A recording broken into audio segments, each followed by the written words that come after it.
How to change language in Gate application. Hi everyone, welcome back to another video from Trading for Beginners.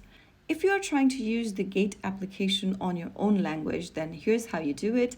First of all, make sure to open the Gate application on your smartphone. And then once you're inside the homepage, also make sure that you're logged into your account using your credentials. Once you're signed in, from the homepage, go to the upper left corner and tap on the profile picture. And once you're inside this page, go ahead and tap on your username from the top of the screen, and then on the next page, tap on Preference. Inside Preference tab, select Language.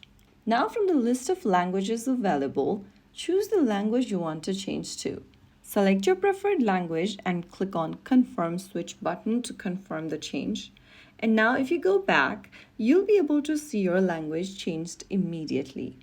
So that's it. That is how you can change your display language setting in the Gate application using your smartphone.